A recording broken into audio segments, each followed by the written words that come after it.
Okay, good morning again. Uh, we're going to start working on the managerial accounting. We're going to move from now on, we're going to move to managerial accounting. Today's lecture is about the managerial accounting. So far, we saw what's happening with the financial reporting. Only the first three lectures are about financial reporting, and now we're moving directly to the managerial accounting. Managerial accounting, if you ask me, is a little bit more interesting for me. Because we'll see a little bit later why is that. But on financial reporting, what I want you to remember is that the financial reporting is going to give you the idea from where the assets coming in the company to the liability and equity. It's going to give you an idea about how the company perform in terms of earnings and in terms of a different ratio that you have to calculate by using the financial information from the financial statements. Again, for the financial statements, first you start with the income statement, which gives you the idea how's the earning of the company. Then you have to check the statement of owner's equity, which gives you the residual interest of the owners in the company, or other terms, it's going to be the net assets in the company, which will be assets minus the liability, what's for the owners. And the next statement is the statement of financial positions, or also called balance sheet. That's going to give you ideas what exactly company has in terms of the assets, in terms of the liability, in terms of the equity. Keep in mind that the assets are always equal to liability plus equity. The next statement is statement of the cash flow. So you can be able to see how the company generates cash. What you want to see is that the company generates cash from the operating activity, which is the main activity. And the last statement is notes to financial statements. Now we're going to see when we move to managerial accounting, what's the managerial accounting about? Managerial accounting is going to, first today, what we're going to do, I'm going to explain the features of the managerial accounting, identify the three functions of the management, explain the importance of the business ethic, and identify changes and trends in managerial accounting. What's a managerial accounting? Well, the managerial accounting is the part of accounting that gives you idea about how the managers perform. Managerial accounting prepare reports only and only for the managers and internal users. And it's concerned with how the company doing different activity. How it's going to be we're going to explain the field substance managerial accounting, to explain the various costs and concepts. Then I'm going to calculate the cost providing the service manufacturing company. We're going to analyze the volume changes in the cost in relationship to the company.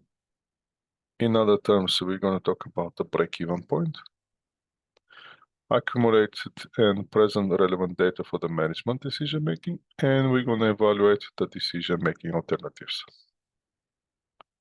And there's some other things that we have to cover in the managerial accounting. Now, let's go with the features of the managerial accounting. Why do we need that managerial accounting? First, the managerial accounting applies to all the businesses, regardless of the business.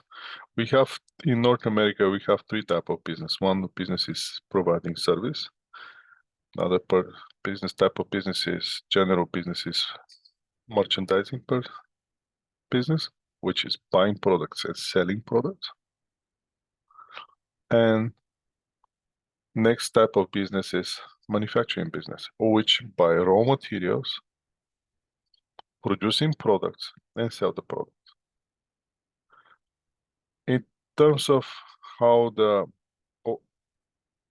treat the profit, we have a non-for-profit companies and profit-oriented companies. Now, in terms of the form of the business, we have the three types of forms of business: proprietorships, partnerships, and corporations. And managerial accounting also is going to show you that what kind of members we have in the team, in different divisions and different stages in the company, and it's going to help you to make critical decisions.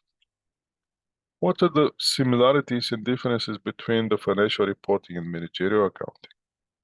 Well, the similarity is that the both deal with what happened in the business, both dealing with economic events which already happened in the business. You have to understand, accounting is for something that already happened. If nothing happened, there's nothing we to talk about. Something has to happen. Both require that economic events to qualify, to be quantified, and to communicate it to the party which are interested. Now, which are the party which are interested, that depends on the different purpose of the reports that we're going to prepare. Managerial accounting focusing on the present and the future, where the financial accounting focusing on the past. That's the first major difference. And the second major difference is who are the users of the information.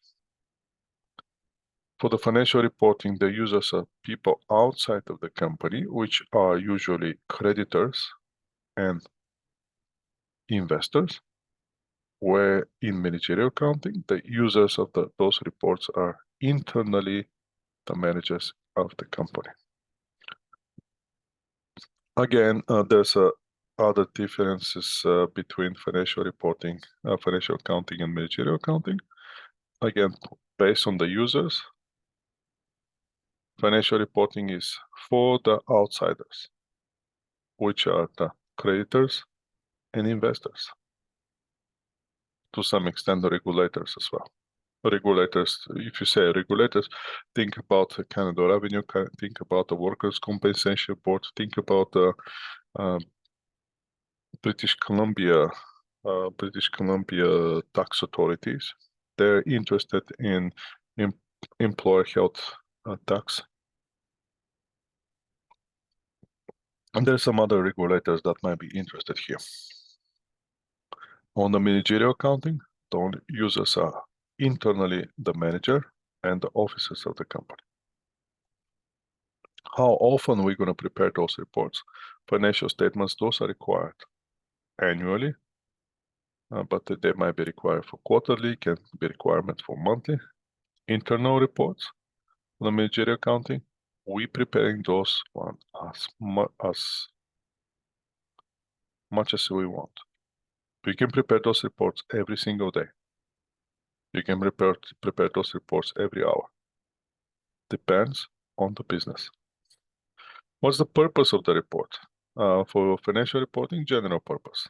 When the managerial accounting, it's a specific purpose. What that means? General purpose means that entire statement for the entire organization for the decision making in terms of the creditors and investors. Should they invest in this company? Should they not? When managerial accounting is going to prepare specific, simple reports of production of single product. What's the cost of that product? Who are the clients for that product? Which is the most profitable client for that particular product? Which is the client that is not profitable? Content on the report, based on the purpose and based on the users. The content of the report of financial accounting will be the entire business, which will be super condensed report, which will be limited to double entry accounting, which is asset equal to liability and equity and debit and credit.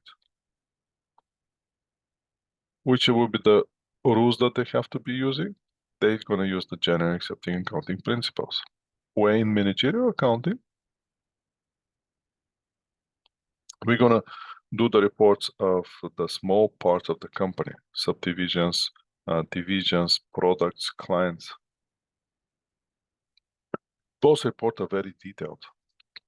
Why? Because you as a manager, in order to make the right decision, you need as much information as possible. We're going to extend it beyond, which we're going to have other information rather than just double entry. And it's always relevant to the decisions that you have to make. Verification process of financial reporting, we have a huge verification through the auditors, through the internal auditors, external auditors, and any other, even regulators. For the managerial accounting, no auditors. Nobody need to verify those reports. So let's see first question for today. Which of the following statements represent the similarity between financial and management accounting?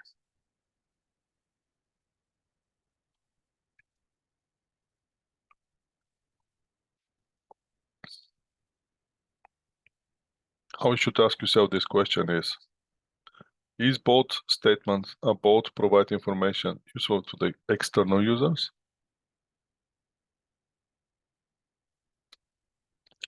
Are both governed by the standards?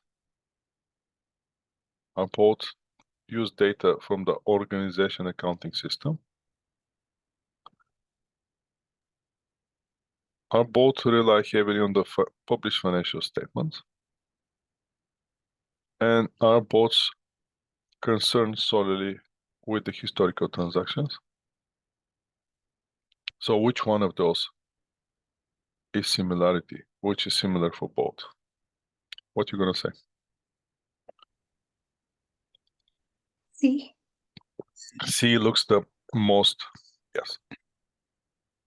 C should be the correct answer. Both using the same data from the organization accounting system. Let's see the function of the management. The main management activities are planning, directing, and controlling. And in the middle, you have to make decisions. So first, let's go with the planning. In order to understand managerial accounting first, I want to just skip a little bit and tell you something else. In order to understand managerial accounting, there's one thing that you should follow. You have to stop thinking as an employee. You have to start thinking as a manager. As long as you're thinking, you're seeing yourself as a person who's just working in the company, any position, you're never gonna get it. So you have to change a little bit your mindset in order to understand managerial accounting. The other thing that you have to understand is the managerial accounting, everything is related pretty much to life. You're doing managerial accounting every day in your life. And sometimes more than once. The question is, can you identify it? Can you relate it to the academic and put it in words which is more like an academical word? That will be the different thing. But that is not going to change the fact that you're doing those activities every single day. So let's see those activities that you have to do as managers. Now, look yourself as a manager and start thinking, what's the first thing that they have to do? First thing that you have to do is to have a goal. That's where the starting point is. Once you have a goal, then you can start doing planning, directing, controlling. Since you're working already in the company, first what you have to find out when you start working in the company, to find out what's the goal of this company, what they want to achieve, where they want to go. You on the individual level, you also can use this. What you have to do, define your goal. After you define your goal, then you can start planning. What will be the planning? You're going to start looking ahead. You're going to establish objectives. Which are the objectives that you want to achieve? For the company, obviously, to maximize the short-term profit, to commit to the environmental protection, to contribute to the social programs, to make the owners of the company rich. And then we're going to put some objectives. Key objectives is to add value to the business. What means to add value? To create more income, or to define the company and improve the brand. Value is measured by the trading price of the common shares and potential selling price of the company. That's how the market sees you as a value that you might have in your company. On the directing will be to coordinate different activity and the resources that you have in the company. What kind of resources you're going to have? Different type of resources. You can have a human resource, you can have a machinery resource, you can have an equipment resource, you can have the long-term resources, anything. What you have to do, also you have to implement those objectives that you define on the planning stage. You have to provide some incentives to motivate the employee. Why? Because they usually forget why they are there.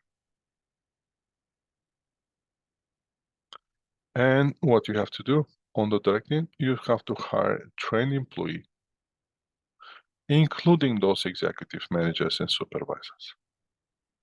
On controlling stage, what's going to happen in the controlling stage? On controlling stage, I know sometimes when somebody tells you control, you feel super scared. But control is very simple. Why do we need control? For one simple purpose, to make sure that you doing the right things. Make sure that the plan that you have to achieve your goal has been followed. In controlling stage, you're going to compare the actual with the planning. And you're going to see how far away you are from your schedule to achieve your goal. We have to define, like obviously, we have to define, are we on the track to meet our goal?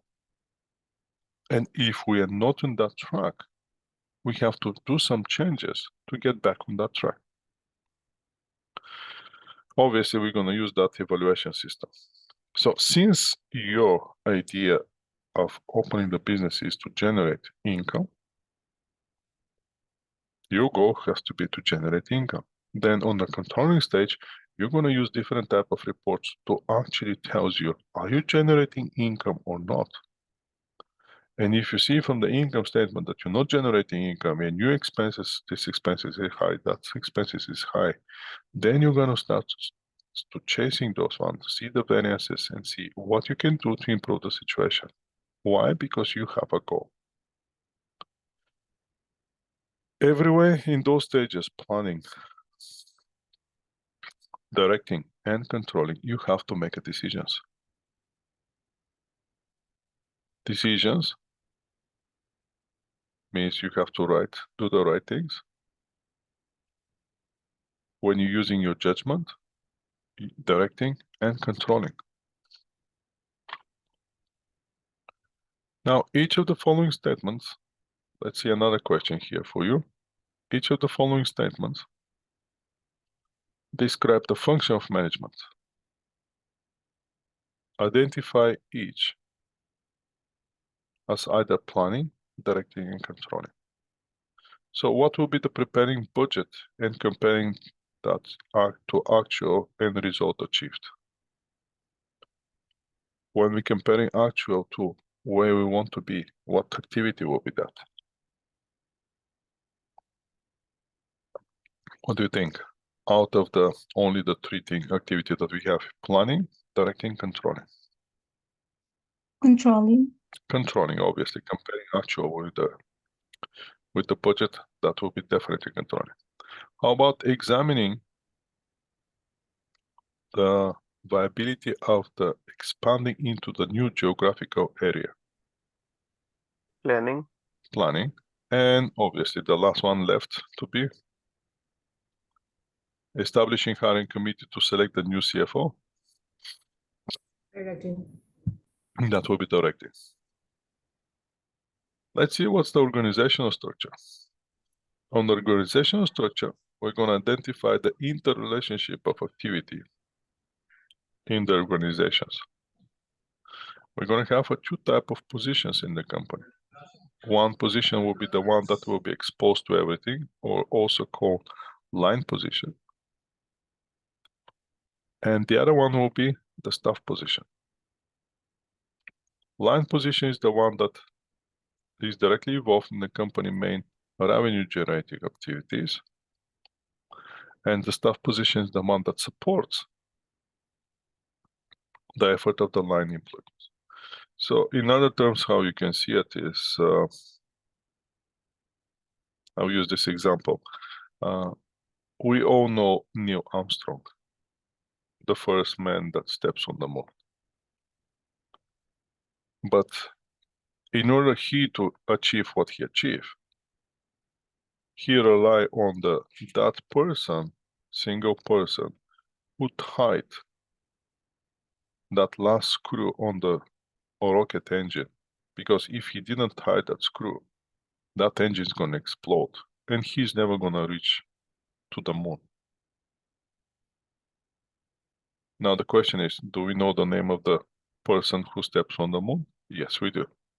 Do we know the name of the person who tied that last screw, what was so crucial, the engine not to explode? No, we don't. Which one is the most important person? It's hard to tell. But probably the person who tied the screw is equally important than everybody else. The only reason that we don't know the name is of the person who tied the screw is because that's a staff position. And his effort is to support line employees, which is Neil Armstrong. So here, the type of company organizational chart, by looking at this chart, you have to think about the corporation of it, the multinational corporation or multi-billion dollars corporation, which has the shareholders, and the shareholders electing the board of directors electing the president or the chief executive officer, chief executive officer equip himself with or herself with the general secretary, vice marketing president, vice president operation, all those vice presidents. The vice president of finance is the one who choosing the treasurer, internal auditor, controller, and everybody else. So as you can see, it's interesting structure, but again, it's not going to work in the local grocery store where the father is the owner of the company, mother is the accountant and doing all the finances, including sales, and the daughter is the one who helping on the cashier and or when the goods are delivered, she to check what's delivered, what's not. We're talking here multinational company. The other thing you should look at this chart is what's the objective of the company? Objective of the company is to generate wealth. Wealth to whom? To the board of directors? No. To the president? I don't think so. To the controller? No. So for whom all this organization has to generate wealth? For only one people. Those are the shareholders. Because those are our investors. So the board of directors, the shareholders electing board of directors for only one reason, to make sure that this company, this organization, this structure generate wealth to the shareholders. So what's the objective of the board of directors? If they want to stay in the board of directors, which is selected by the shareholders, they have to make sure that all this below provides wealth to the shareholders. That's why they're choosing the president, which president work for only one purpose: to satisfy the needs of the board of directors, which are to create wealth to the shareholders. Then we're getting all those people here, which again, they report into the president, but the president report to the board of directors, and the board of directors report to the shareholders.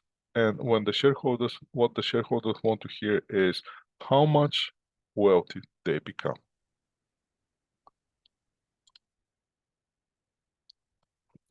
So, chief executive officer is typically the highest position or office in the organization.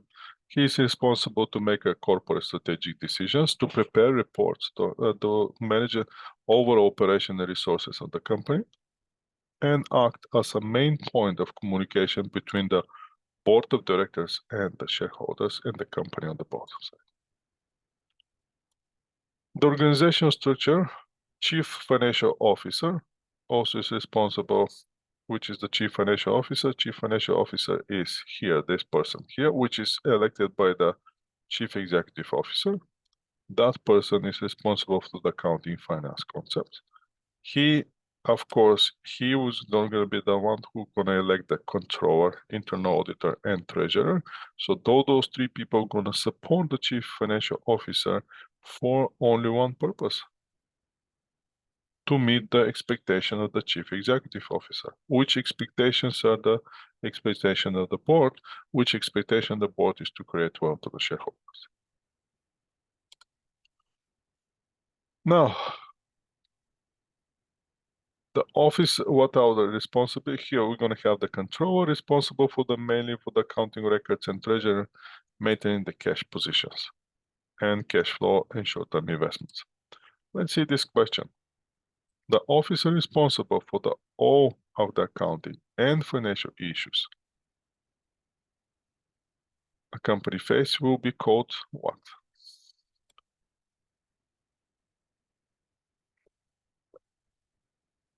How are we going to call CFO. CFO? Chief Financial Officer. And that will be the B, right? Ethics. Let's talk about a little bit ethics, because ethics is a very important thing. And at the same time, it's very tricky. Ethics is something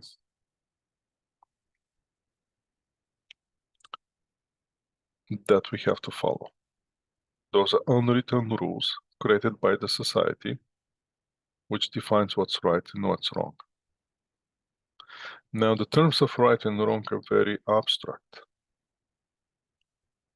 And that gives me an interesting thing. Imagine this.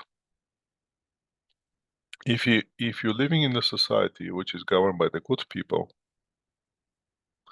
obviously the good things that they're doing will be generally the ethical rules and ethical standards which we're going to apply to everybody in that country or that society. Let's go with the society. Let's not be so narrow to the country. Let's go a little bit bigger society.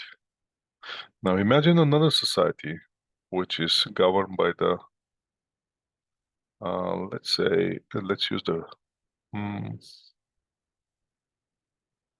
say go with pirates. A long time ago there was a pirates, which pirates have some rules as well. Now the pirates, they also have their code and ethic. But what's ethical in the pirate society might not be ethical in the other society, which is governed by those good people. In that case, whatever is good in the pirate society, it will be bad in the good society. And whatever is bad in the good society will be good thing in the pirate society.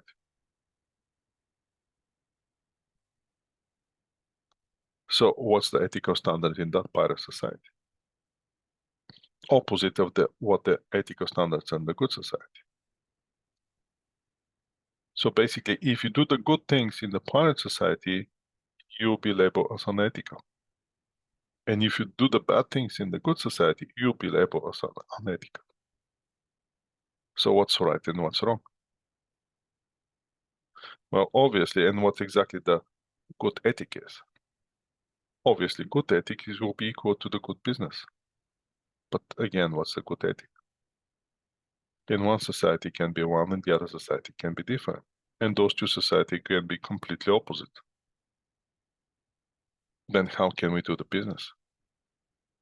For that reason, what I want you to do is first thing that you have to do is to figure out in which society you live. What are the rules for that society? Which are the right things for that society? Which are the wrong things with that society. That's going to help you to identify what ethical standards, what you have to do to be ethical. So basically, you're learning the game of that society, how to play in that game. Once you understand the rules, then you can be successful in that society. So it's very important for you to understand that the ethical rules are the rules which are governed by society, created by the society, which define what's right and what's wrong. And changing one society with another society, it might change the rules, which is totally okay. And you have to be adaptable in order to succeed in one society and then move to another society and succeed in that society as well. Because if you're applying the same approach for the two different societies which have different ethical rules, you're never going to be successful. For that reason, we have so many scandals. Why? Because people don't pay attention to the standards. And they're doing some activity which are labeled not right. What are the causes of the scandals is the greedy corporate executive lack of the overseeing the board of directors. Which are the results? The results is greater emphasis on the importance of the ethical behavior organization. How are we going to create a proper incentives? What is the incentive first? First incentive is a way to motivate and evaluate employees. How you motivate your people? How are you going to create something that makes them want to be better, want to achieve something not for their own, for the remember, these employees, they're not working for themselves. They're not working for you. They're working for only one reason, to create wealth to the shareholders.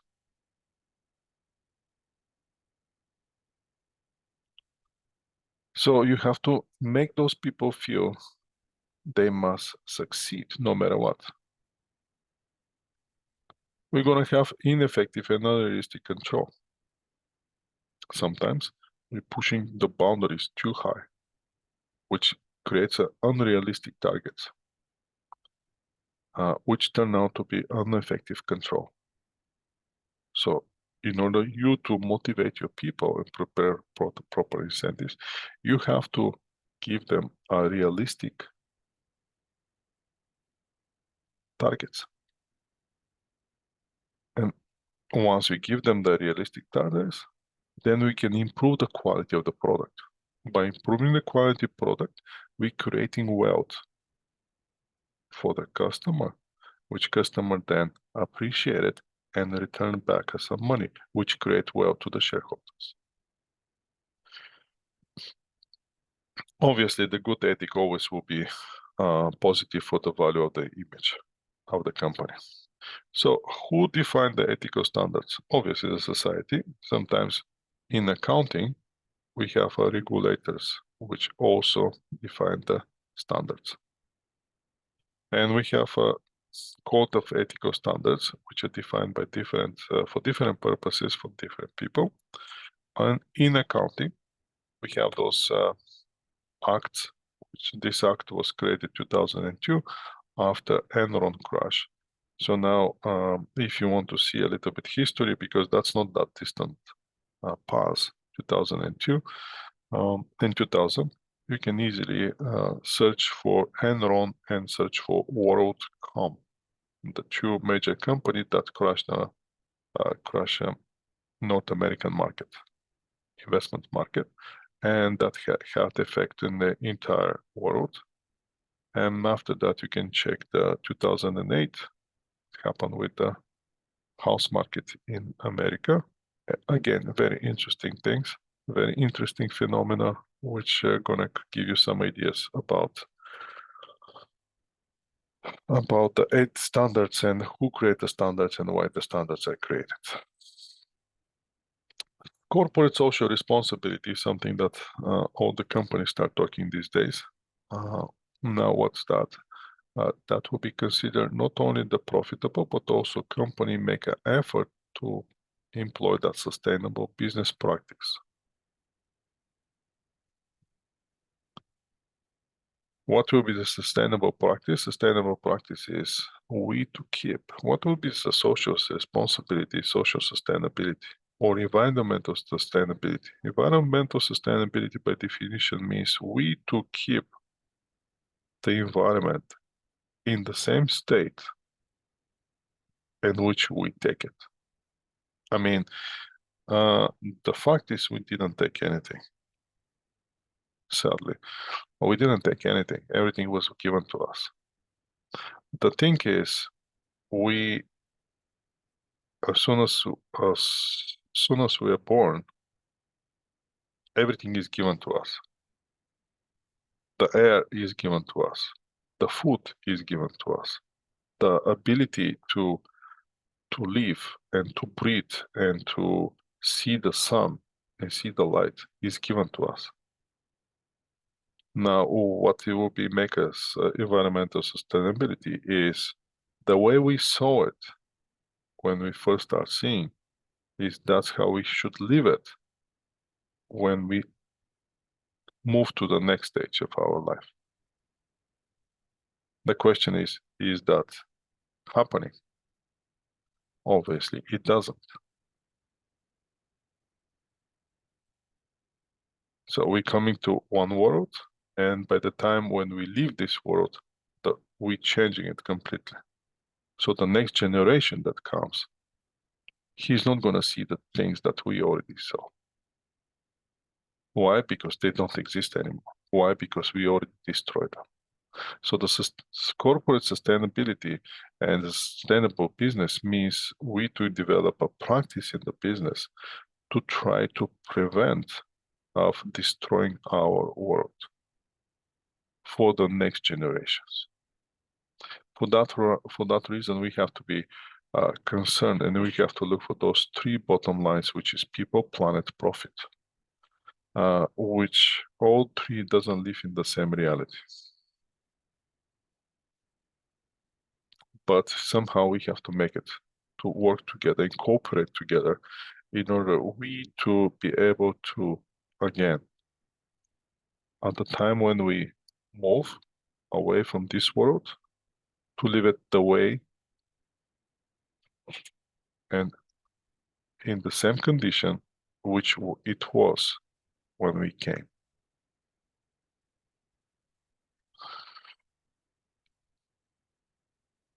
Okay, let's see next question here. Triple bottom line doesn't include which of the following? Which one is not included in that triple bottom line? Plants. Plants. People, profit, and planet, those are included. So managerial accounting today. What do we need this managerial accounting today? Well, it depends on the type of the company, type of the business. In general, as you can see here, in North America and especially here in Vancouver, you can see the tendency of the businesses to move towards service. We are more service oriented rather than manufacturing oriented. The new operation control have to be designed to improve the quality and efficiency of those services.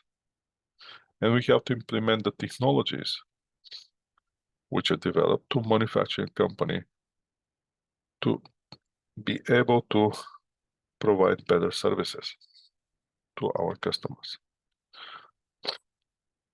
So in managerial accounting today, the industry services will be the transportation, packaging, delivering, telecommunication, professional services, financial services, healthcare services.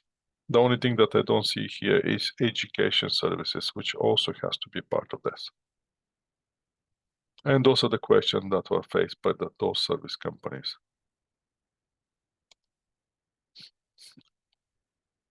But in order all this to work, we have to create a value. To whom? To our customers. Because at the end of the day, remember, the only way we to get that sales is to have somebody to buy it. And who is the one who buying whatever we're selling? That's the customer. So in order we to have more sales, we have to create value for our customers. That's why we're starting with something simple. We create some value and we sell it. That's how the Rockefeller start. I don't know if you know Rockefeller, that family in New York, a wealthy family, family name of New York. And the first Rockefeller, he said, when the journalist asked him, how did you become so rich? And he said, very simple, hard work. And how did you start it? And he said, well, I had $1 in my pocket. I went and bought one apple. I wash it, I shine it, I make it more presentable. So he created value to the apple. I shine the apple and I sell it for $2. Then with the $2, I bought 2 apples. I clean it, I shine them, sell it for 4. And the journalist asked him, is that how I become a millionaire? He said, no, no, no, no, no. 1 week after, my cousin, my uncle passed away and he left me $10 million. So the moral here is, in order to get sales, you have to create a value for your customers. How he create the value for the customers? By shining the apple. Is that how you're gonna make money? Probably not. But the idea is always to look for creative value for the customers. How are we gonna start? That's why we have this value chain. What's the value chain here? That the value chain is for the manufacturing company, not for the service company, not for the merchandising company, for the manufacturing company. In order we to manufacture something which will be valuable and improve the life in our customers, first, we have to do some research and development. In the research and development, we're going to think of something that's going to change the life of our customers. And we're going to provide us with the long-term source of income.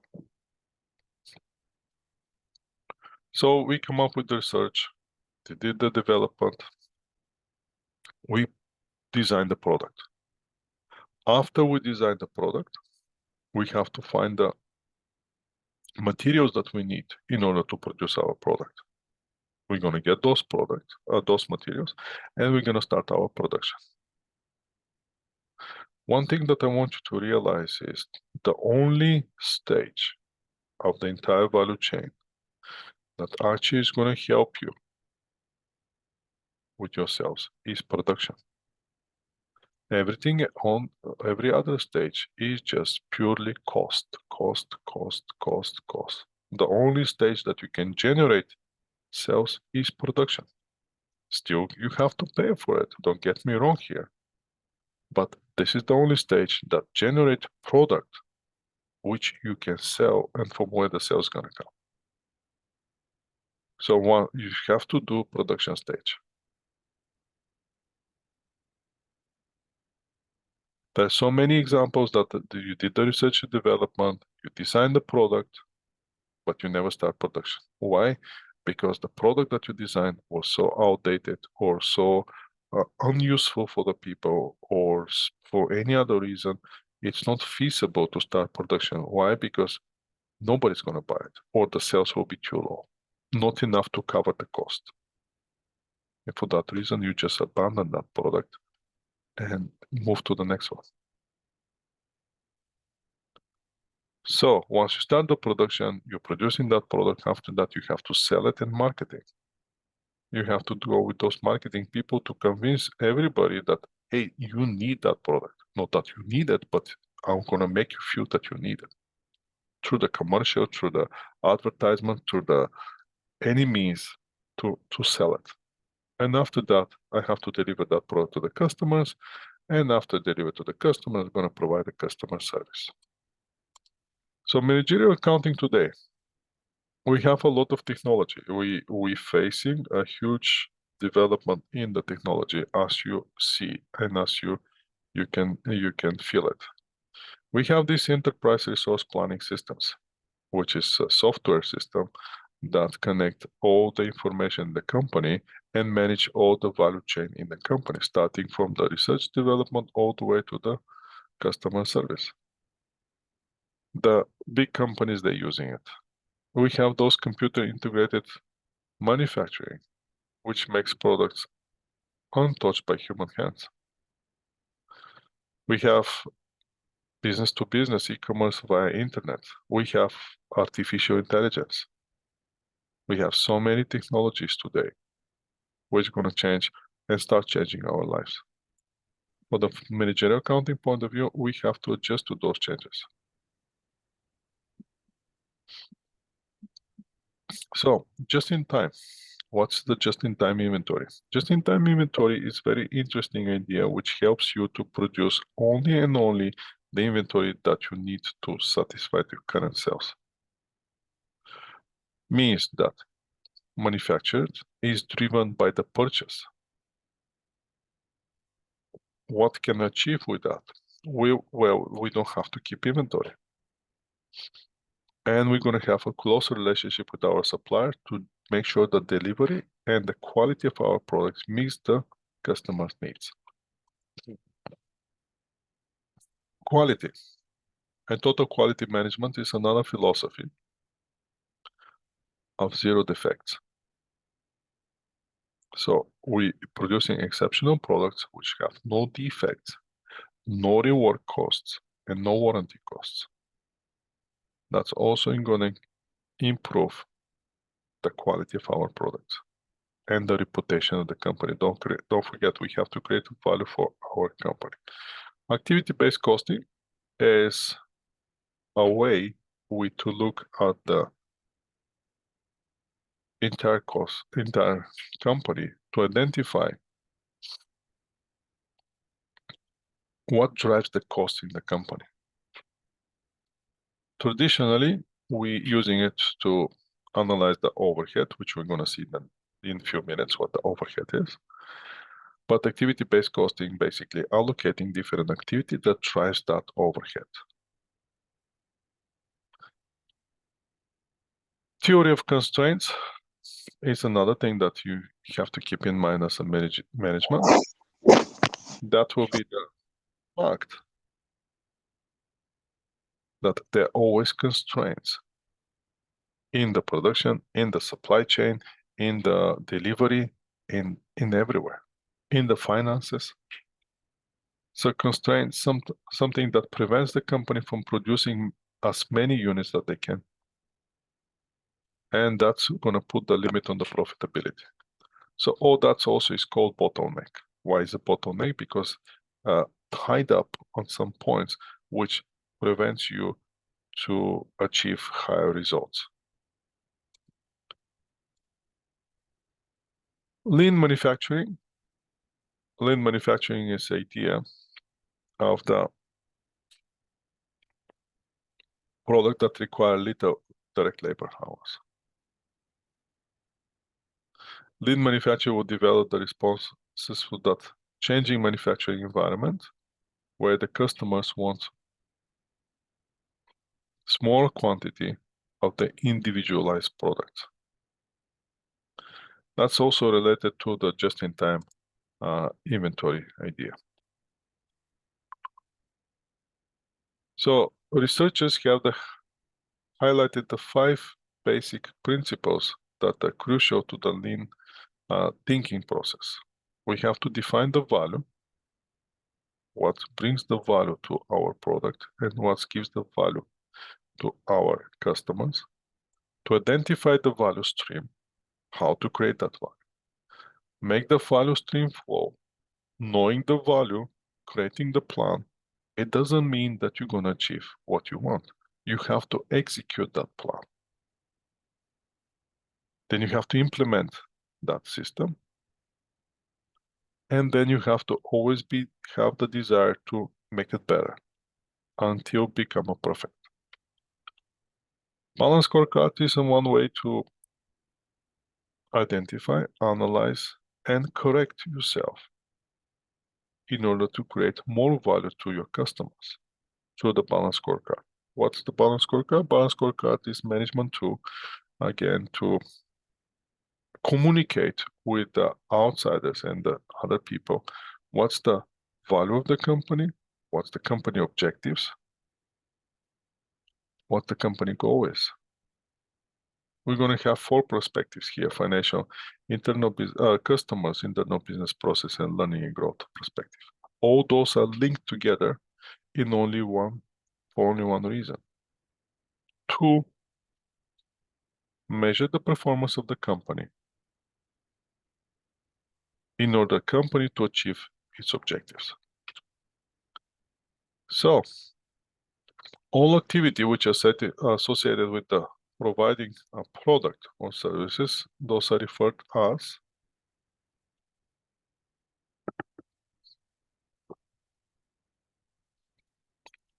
what do you think that will be?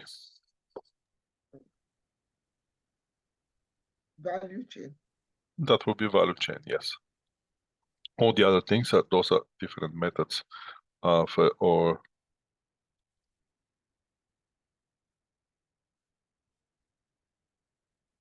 different theories which helps you to achieve that services and master it to perfection. The other question is, which of the following is not one of the 5 principles of the lean manufacturing? Knowing that the lean manufacturing is define the value, identify the value stream, make the value stream flow, implement the pull system and strive to perfection. Which one of those is not one of the 5 principles?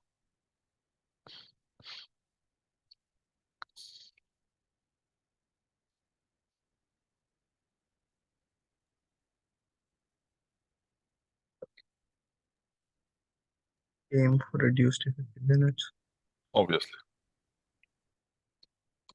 There is no company that try to increase aim to reduce the defective units. That's not part of that's something else. And that's conclude this chapter.